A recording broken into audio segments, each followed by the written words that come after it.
Item ಯಾವುದೇ ಇರಲಿ try ಮಾಡಿ ಆಚಿ ಚಿಕನ್ ಮಸಾಲಾ. ಬಿಡದಿ ಟೌನ್ಶಿಪ್ ವಿರುದ್ಧ ಜೆಡಿಎಸ್ ಬೃಹತ್ ಹೋರಾಟಕ್ಕೆ ಸಜ್ಜಾಗಿದೆ. ನಮ್ಮ ಭೂಮಿ ನಮ್ಮ ಹಕ್ಕು ಹೆಸರಲ್ಲಿ ಬೃಹತ್ ಪಾದಯಾತ್ರೆಯನ್ನ ಕೈಗೊಂಡಿದೆ. ನಿಖಿಲ್ ಕುಮಾರಸ್ವಾಮಿ ನೇತೃತ್ವದಲ್ಲಿ ಪಾದಯಾತ್ರೆ ಆರಂಭ.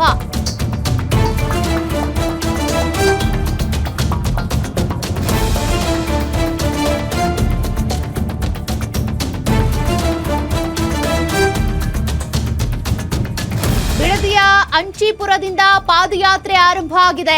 ಶಕ್ತಿ ದೇವತೆ ಮಾರಮ್ಮ ದೇವಿಗೆ ಪೂಜೆ ಸಲ್ಲಿಸಿ ಪಾದಯಾತ್ರೆ ಶುರು ಮಾಡಿದ್ದಾರೆ. ಜೆಡಿಎಸ್ ಶಾಸಕಾಂಗ ಪಕ್ಷದ ನಾಯಕ ಸುರೇಶ್ ಬಾಬು, ಕೋರ್ ಕಮಿಟಿ ಅಧ್ಯಕ್ಷ ಕೃಷ್ಣಾರೆಡ್ಡಿ, ಮಾಜಿ ಶಾಸಕ ಮಂಜು, ಶರವಣ ಸೇರಿದಂತೆ ನೂರಾರು ರೈತರು ಹೋರಾಟಕ್ಕೆ ಆಗಮನ ಆಗಿದೆ. ಪಾದಯಾತ್ರೆಯ ಮೂಲಕ ಸಿಎಂ ಡಿಕೆಶಿ ಕನಸಿನ ಟೌನ್ಶಿಪ್ಗೆ ವಿರೋಧ ವ್ಯಕ್ತಪಡಿಸ್ತಾ ಇದ್ದಾರೆ. ನಮ್ಮ ಭೂಮಿ ನಮ್ಮ ಹಕ್ಕು ಈ ಶೀರ್ಷಿಕೆಯ ಅಡಿಯಲ್ಲಿ ಈಗ ಬಿಡದಿ ಟೌನ್ಶಿಪ್ ಯೋಜನೆಯನ್ನ ವಿರೋಧಿಸಿ ಪಾದಯಾತ್ರೆ ಶುರು ಮಾಡಿದ್ದಾರೆ. ಶಕ್ತಿ ದೇವತೆಗೆ ಪೂಜೆ ಸಲ್ಲಿಸಿ ಪಾದಯಾತ್ರೆ ಆರಂಭ ಮಾಡಲಾಗಿದೆ. ಆತಂಕ ಪಡೋದ್ ಬೇಡ, ಯಾರು ಒಂದ್ ಕುಂಟೆ ಜಮೀನು ಕೂಡ ಬಿಡಬೇಡಿ. ಯಾಕೆಂದ್ರೆ ಜಮೀನ್ ಕಳ್ಕೊಂಡ್ರೆ ನಾವ್ ಯಾರು ಕೂಡ ಬೀದಿ ಬರ್ಬೇಕಾಗ್ತದೆ. ಎಷ್ಟು ದಿವಸ ಅಂತ ಬರೀ ನಾಳೆ ದಿವಸ ರೈತ ಇಲ್ಲದೆ ಇದ್ರೆ ಯಾರು ಕೂಡ ಬದುಕಲಿಕ್ಕೆ ಸಾಧ್ಯ ಇಲ್ಲ. ಆ ನಿಟ್ಟಿನಲ್ಲಿ ಮುಂದಿನ ದಿನಗಳಲ್ಲಿ ಆಕಾರ ಉದ್ಭವ ಆಗ್ತದೆ. ಆದ್ರಿಂದ ನಾವೆಲ್ಲ ಕೂಡ ನಮ್ಮ ಭೂಮಿ ಉಳಿಸ್ತಕ್ಕಂಥಕ್ಕೆ ಜನತಾದಳ ಯಾವುದೇ ಪಕ್ಷದ ರೈತರಾಗ್ಬೋದು, ಯಾವುದೇ ಜಾತಿ ರೈತರಾಗ್ಬೋದು, ಎಲ್ಲರ ಪರವಾಗೂ ಕೂಡ ನಾವು ಇದ್ದೇ ಇದ್ದೇವೆ. ನೀವ್ಯಾರು ಕೂಡ ಅಧೈರ್ಯ ಪಡಬೇಡಿ ಅಂತ ಹೇಳ್ತಾ ನನ್ನ ಮಾತು ಮುಗಿಸ್ತೀನಿ. ಎಲ್ರಿಗೂ ಕೂಡ ಈ ಹೋರಾಟಕ್ಕೆ ಶುಭವಾಗಲಿ ಅಂತ ಹಾರೈಸ್ತಾ ಈ ಹೋರಾಟವನ್ನ ಪ್ರಾರಂಭ ಮಾಡ್ತಾ ಇದ್ದೀವಿ. ಬಾಬಣ್ಣವರಿಗೆ ಧನ್ಯವಾದಗಳು. ಯಾರು ಮಾತಾಡ್ಬೇಕಂತ ಅಷ್ಟೇ.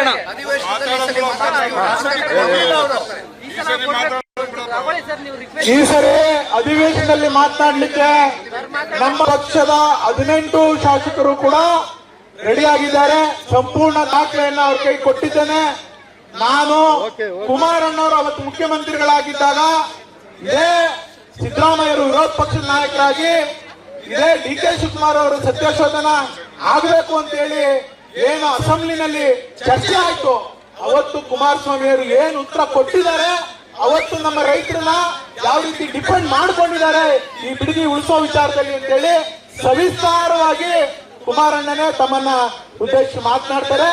ಅದ್ರ ಜೊತೆಯಲ್ಲಿ ಇವತ್ತು ನಿಖಿಲ್ ಅಣ್ಣವ್ರನ್ನ ಕಳ್ಸಿಕೊಟ್ಟಿರೋ ಉದ್ದೇಶ ನನ್ನ ಪರವಾಗಿ, ನನ್ನ ಧ್ವನಿಯಾಗಿ, ನನ್ನನ್ನ ಬದುಕಿನ ರಾಜಕೀಯ ಜೀವನವನ್ನ ಪ್ರಾರಂಭ ಮಾಡಿದಂತ ಈ ಜಿಲ್ಲೆನಲ್ಲಿ ನನ್ನನ್ನ ಬಹಳ ಎತ್ತರಕ್ಕೆ ಬೆಳೆಸಿದಂತ ಈ ರಾಮನಗರ ತಾಲೂಕಿನ ಜನ, ಈ ಜಿಲ್ಲೆ ಜನ, ಇವರು ಸಂಕಷ್ಟದಲ್ಲಿದ್ದಾಗ ನೀವು ಕೈ ಹಿಡಿಬೇಕು ಅಂತ ಹೇಳಿ ನಿಖಿಲ್ ಕುಮಾರಸ್ವಾಮಿ ಅವ್ರನ್ನ ಕಳಿಸ್ಕೊಟ್ಟಿದ್ದಾರೆ. ಅವರು ತಮ್ಮನ್ನೆಲ್ಲ ಉದ್ದೇಶಿಸಿ ಮಾತನಾಡ್ತಾರೆ.